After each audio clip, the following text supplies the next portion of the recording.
Hola. Hola.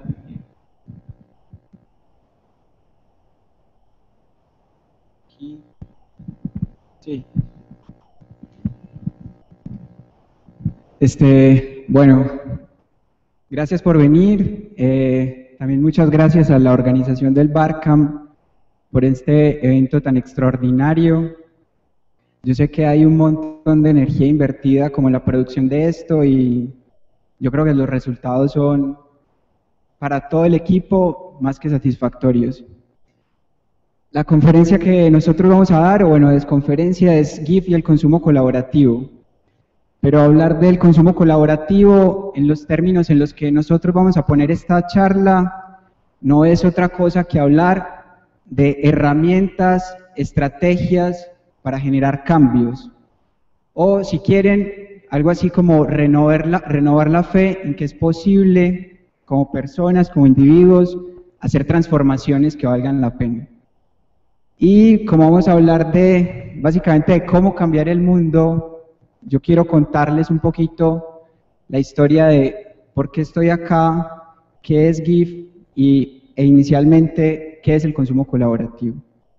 Entonces, para empezar, cuando yo estaba en el colegio tomé la decisión de estudiar filosofía un poco pensando que en algún momento podía ser una persona como estas. Aristóteles o Platón. Escribir un libro donde pudiera entender absolutamente todas las cosas, donde en esas páginas uno pudiera explicar el comportamiento humano, descifrar el sentido de la vida y un montón de cosas más. O sea, yo no creo que, bueno, no recuerdo haber pensado que en mi cabeza estuviera vestirme de bata y andar viendo hacia el cielo todo el tiempo. Creo que eso no estaba en mi cabeza, pero sí era eso. ¿Cómo una persona común y corriente podía tener en su cabeza la explicación de las grandes totalidades? Y lo que empecé a descubrir con el paso del tiempo, con los años, con las lecturas también un poco, y con un montón de cosas que empiezan a pasar alrededor, es que la transformación empezaba a estar en manos de unas personas con un perfil totalmente distinto. Y esas personas son personas como estas. Entonces aquí tenemos a Sean Parker, uno de los cofundadores de Napster, que hacia finales de los 90 decidieron hacer una plataforma donde las personas pudieran compartir música. O sea, ella no es cofundadora, por cierto, ella es solo una acompañante ocasional. Lo interesante es, estos chicos dijeron en un momento, queremos crear esta herramienta donde las personas puedan compartir su música, y yo no sé si es una regla, creo que no es una regla, pero es muy interesante porque casi todas las cosas que funcionan tienen demandas en contra.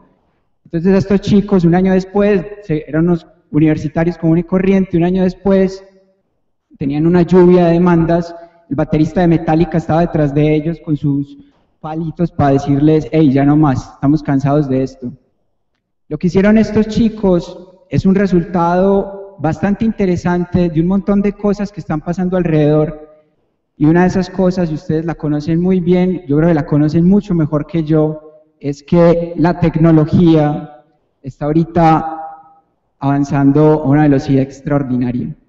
Entonces aparece Internet, aparece la posibilidad de la conectividad, aparece la globalización, inicialmente unos términos muy peyorativos.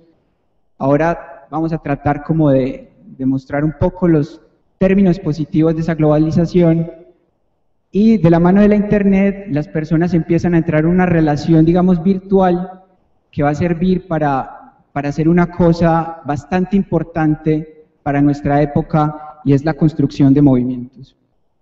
Esta construcción de movimientos es algo que está absolutamente documentado. O sea, Seth Godin habla de esto como tribus, por ejemplo, y es esa unión de personas alrededor de un proyecto común o de un interés común.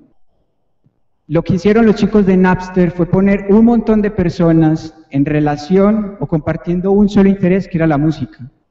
Y lo que quedó en evidencia es que el Internet tiene a su base el principio de compartir. Es que es muy natural compartir a través de Internet. Y empieza a hablarse de la información y demás, las licencias libres, etcétera, etcétera. Lo interesante con estos movimientos es que renuevan la fe en el poder de la masa. La masa puede afectar decisiones globales. La masa tiene criterio. O sea, a una escala pequeñita, nosotros lo vemos en la ciudad, está lo del túnel verde, por ejemplo, que es una cosa bastante interesante y que se está logrando a través de redes sociales. O mucho antes estaban las marchas por la paz, que también se convocaban a través de Facebook y que tenían un alcance extraordinario. Y hay otra cantidad de movimientos, piensen en Kony, por ejemplo, que es Kony sin las redes. Entonces, empiezan estas masas a estar en relación, a conectarse, a compartir una idea, a compartir un propósito, y empiezan a generar cambios. Pero lo más interesante de las masas, siempre habrá que pensarlo, es que están compuestas por individuos, y que son esos individuos o la suma de estas personas las que logran generar cambios significativos. Esta es una chica que consiguió algo a través de GIF y que también se dio a la tarea de compartir algo a través de nuestro proyecto.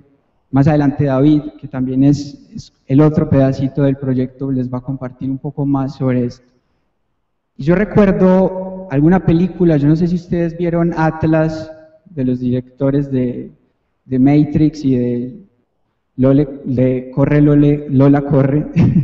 Hay una partecita en la que uno de los personajes dice algo así como, ¿qué es un océano sino un mar de goticas o una suma de goticas?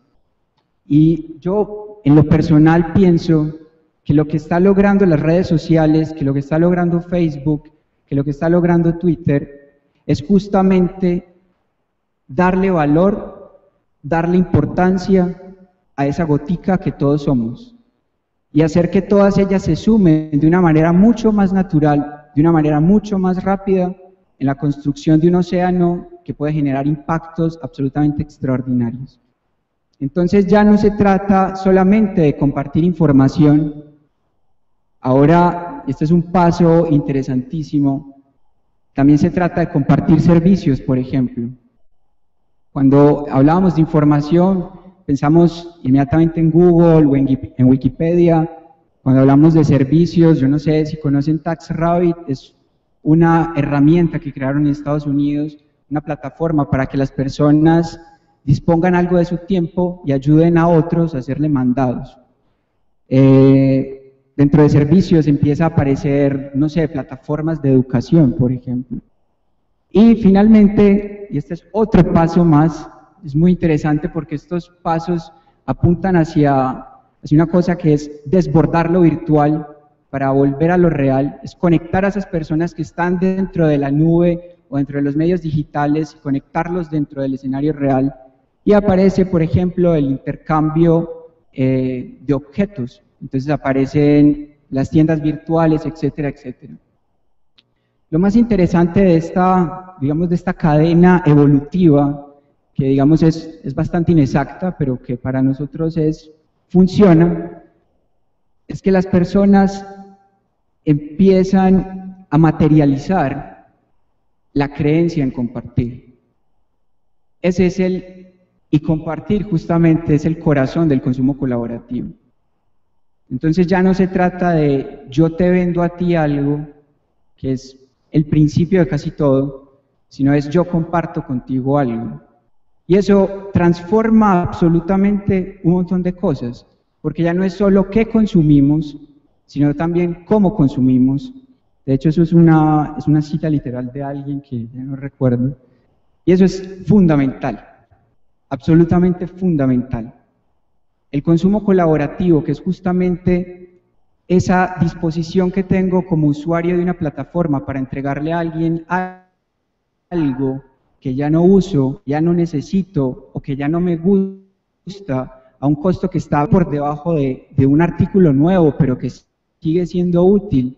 Estoy hablando, por ejemplo, que hay una plataforma que se encarga de eso, o estoy hablando de una habitación que ya no uso en mi casa y que puedo ofrecerse al turista que está de paso. Estoy pensando en cantidad de cosas. Por ejemplo, Yerdle, que es una plataforma muy similar, digamos, un poco más evolucionada de lo que nosotros estamos logrando, que justamente permite ese intercambio de artículos.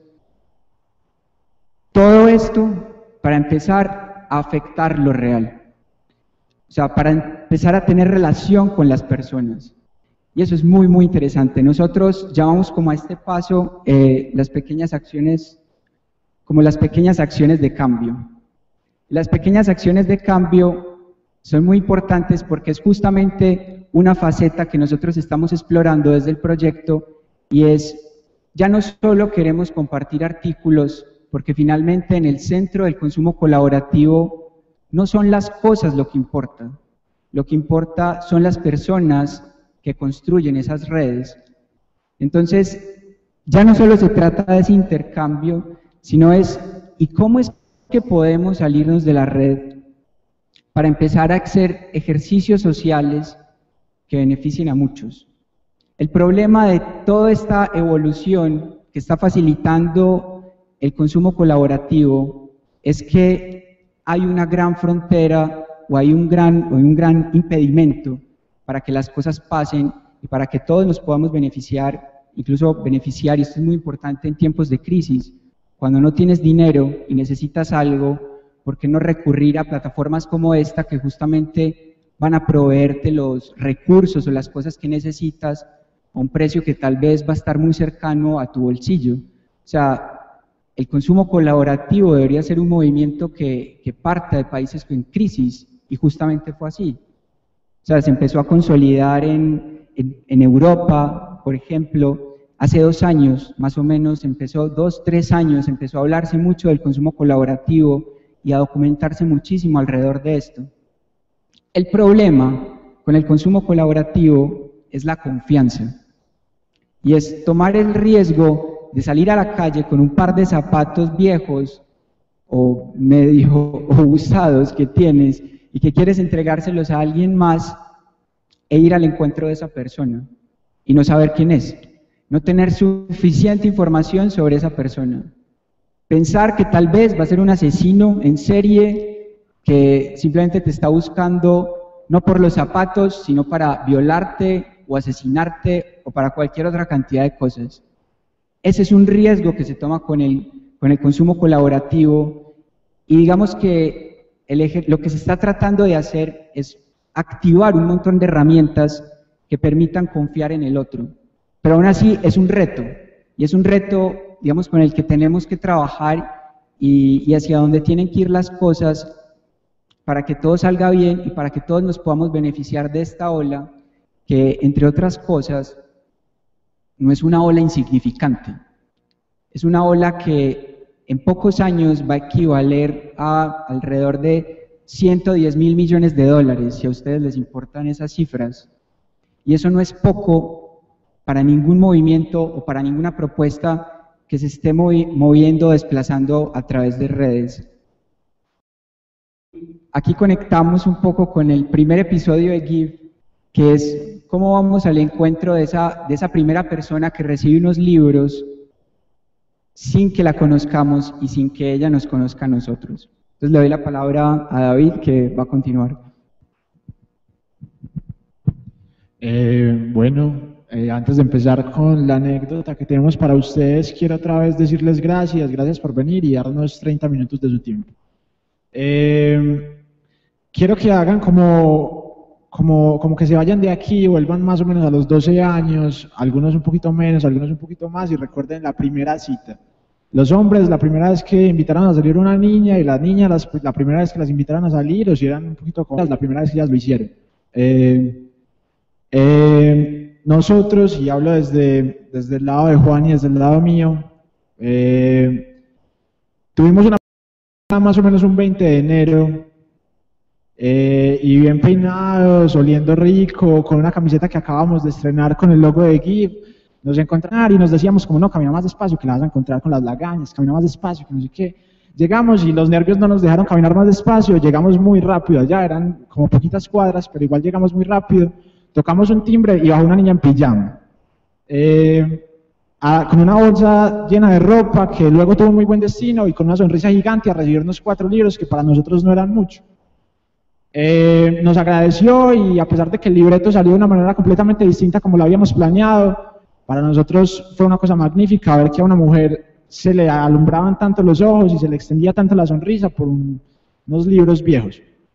GIF siguió funcionando a partir de ese 20 de enero, se siguieron compartiendo cosas, pasamos de dar unos libros a dar obras de arte, unos zapatos viejos que tenía hace como 2 años, una lata de cervezas que nadie reclamó, asombrosamente, una camisa de la selección, la imagen que ven aquí, esta segunda que es mucha ropa, quiero que la recuerden para ahorita. Bueno, GIF siguió funcionando a través de cosas que posteábamos en el fanpage. ¿Qué es lo que pasa con GIF? GIF tiene una página de fans en la que se postean cosas que la gente nos dona o que nosotros mismos donamos, nuestras tías, mamás, abuelas, todo el mundo que nos quiera dar algo, se lo recibimos con mucho cariño, ponemos una foto bonita y lo montamos en Facebook.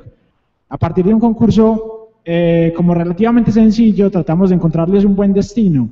Empezamos trabajando con los likes, pero nos dimos cuenta que estábamos dejando de lado un grupo muy interesante de personas que no tienen como el potencial en Facebook para llegar a 5.000 o 6.000 likes, pero que tienen un buen cerebro y que pueden responder una pregunta con todo el amor del mundo.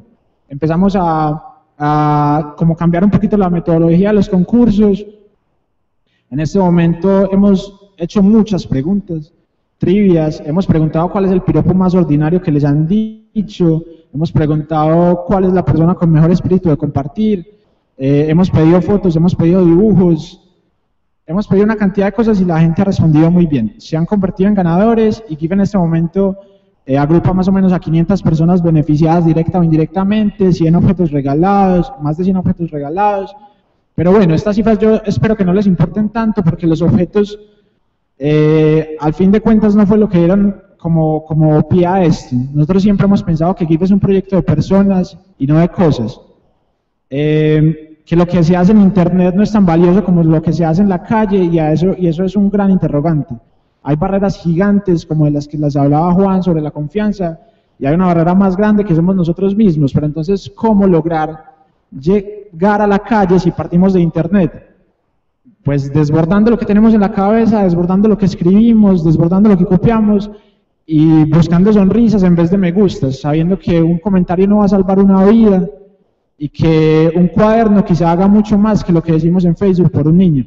Este niño es una cosa increíble que nos pasó un mes después de empezar y fue una profe de Chiridó que llegó a nosotros por casualidades de la vida pidiendo un par de cuadernos porque se los habían saqueado.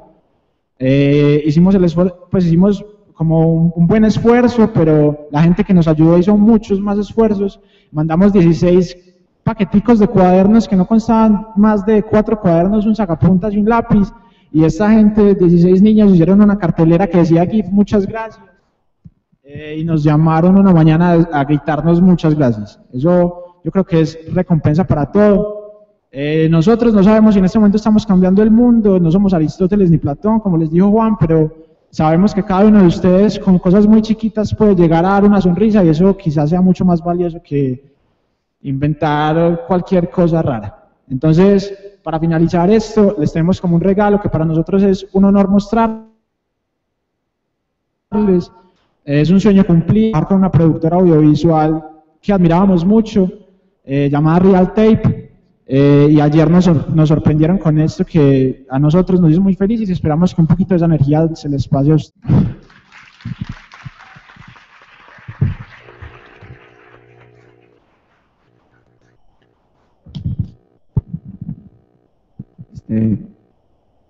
Pregunta, ¿cierto?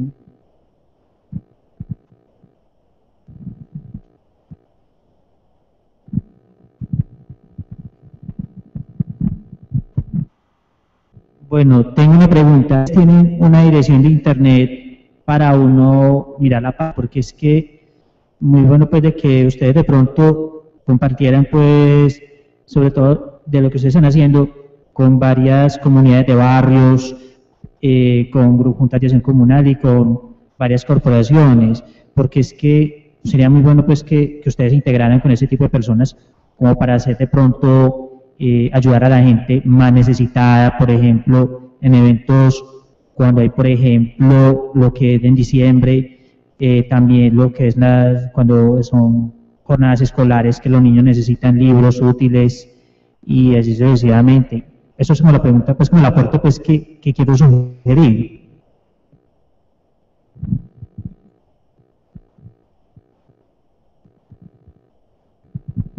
Gracias por la pregunta. Nosotros en este momento no tenemos un dominio, lo estamos construyendo recién. La sugerencia para los que quieran enterarse sobre el proyecto y ver un poco cómo van las cosas y qué es lo que estamos haciendo es que nos busquen a través de Facebook. Estamos como give.socialfreebies. Igual ahorita les podemos traer algunas tarjeticas si quieren, pero está bien. De hecho, es interesante que lo digas porque es justamente lo que ha sucedido. Nos han buscado de barrios o casas de la cultura para que nos integremos y saquemos adelante proyectos juntos. Es bonito porque Give, en tanto su filosofía fundamental es compartir, sentimos que podemos hacer muchas cosas y que nos podemos dar la mano con muchas entidades o con muchos proyectos para hacer acciones que traigan beneficios.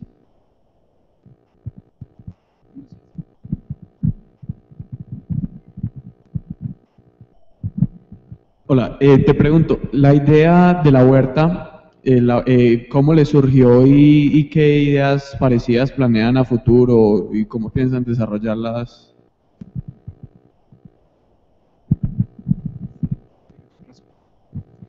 Bueno, mira, la huerta, que bueno, chismoseaste Facebook.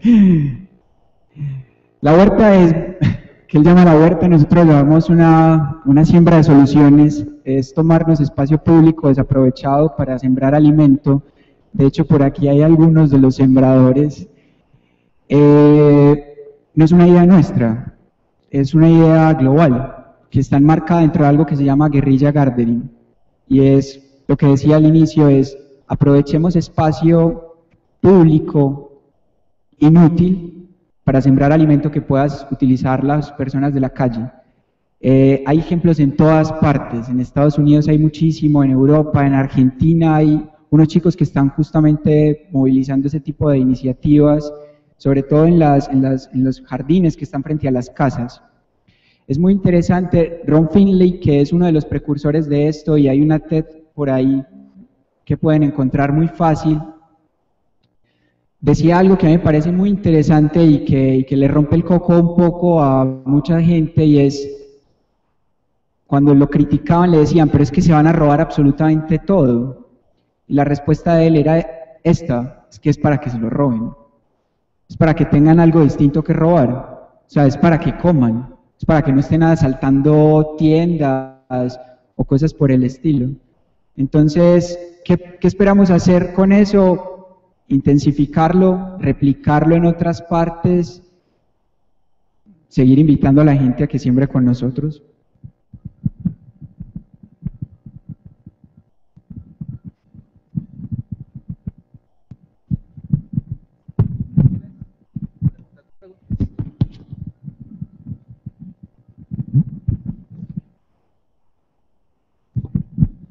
Bueno, buenas tardes.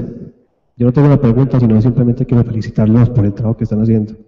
Me parece súper bacano y no, felicitaciones y que digan para adelante. Es todo.